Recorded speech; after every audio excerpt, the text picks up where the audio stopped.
So as you know, we splurged a little on the countertops. I went sort of mid-range with the appliances, trying to keep the budget in check and choose materials that are feel at home in this very modest sort of cottagey house. So I didn't think that like a patterned backsplash was gonna feel right. I didn't feel like a sort of higher end tile was gonna feel right, but what I do feel like feels right is a really simple white tile. So we're all used to seeing subway tile at this point, sort of boring, sort of done. I mean, it'll never be bad, but it's not interesting. I've done it before.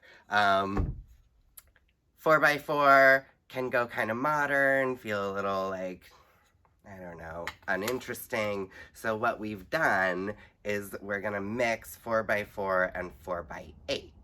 And I figured this out by looking at like traditional masonry patterns for bricklaying.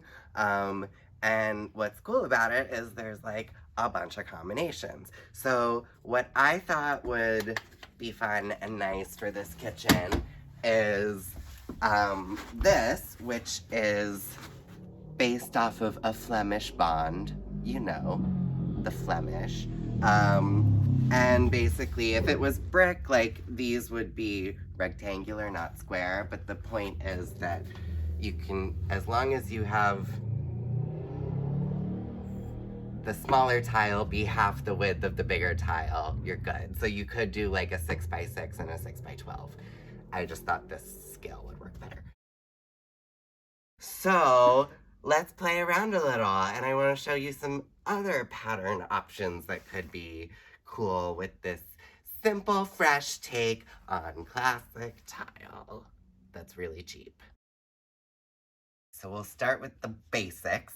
This is your classic subway tile pattern. I've heard it called running bond. It's also stretcher bond. I think it's the same thing. But really easy to accomplish. Everything's just lined up on center. Very uncomplicated, classic pattern. We've all seen it. Some of us are over it. There's that. Some of us being... Now, certainly not I. I mean, I do. Like, I'd rather see someone just do a classic subway than something that looks trendy or is gonna look dated in a few years, otherwise known as trendy. So anyway, that's one option. Then you can do a little more contemporary and do a stack. I've never done it. I don't think I would, because if I were doing something more contemporary, I'd want a more interesting tile, but it's an option. So here we have a pretty sloppy herringbone, but you could do this one like this, if this was the countertop, or you could do it diagonal, so you have kind of your arrows pointing straight up. Lots of ways to do a herringbone. Wow. Another option. Now, those I feel like are the basics, all just using a regular rectangular tile. So now let's mix in these 4x4s to do some fun patterns. So another fun pattern, I didn't make these names up. This is an English cross bond, I think. So we have alternating rows of 4x4 and 4x8. The 4x4 rows align and the 4x8 rows are offset from each other. Oh. So it's, I think, a really nice pattern. Could look great. Considered it. Didn't do it. Not gonna do it. But I like it. Very slightly different. Instead of the 4x8s being offset, they line up and you get this cross. And this is a little hard to see at this kind of small scale, but when it's, you know, a whole wall or more rows, it would be really nice. very similar to the English double cross.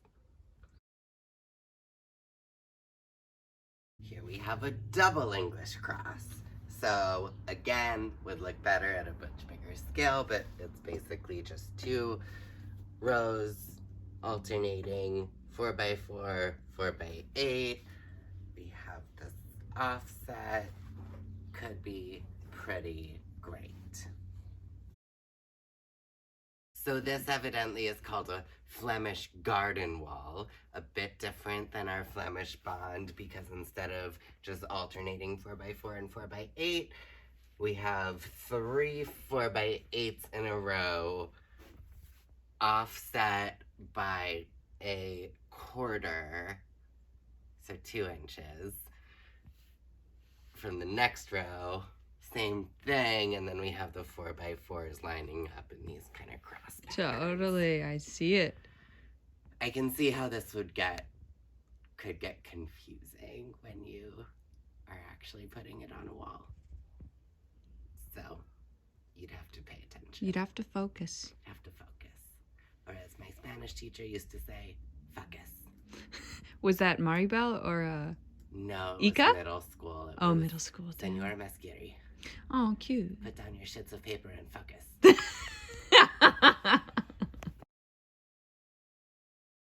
What's this one called, Daniel? Here we have a monk bond. Interesting. So 2 longs, 1 short. Shorts are line up every other row. I think this one is quite handsome. Juliet likes it. I can tell by her face. I love it. It's so medieval. It's like chainmail. A monk. A monk. I feel like I could see it on the side of a turret. Sure. This is just a common bond. So a lot of these things are regional as far as I know. And I'm pretty sure this is, if you look at the side of a brick building, this is the pattern that I think you mostly see in this area. So 4 rows long in a stretcher bond pattern, and then 4x4s that line up this way. And so, yeah. Of course, we'd be remiss not to mention the classic basket weave. A couple different ways you can go about a basket weave. I think this one's the most dynamic. I found it confusing to put together. I guess this is also considered a basket weave. You tend to see this for like a brick patio, I feel like, but it is a nice, super simple pattern. Okay, last one, I swear, I think. So obviously this one and the last one we're not mixing the sizes. These are all just 4x8, but I could see this pattern being really cool, like with a smaller scale tile maybe, and like a great color in like a mid-century house. Don't love it for this at all, but I think it's a nice option. And it's just alternating stacked and verticals, horizontals, done. Easy.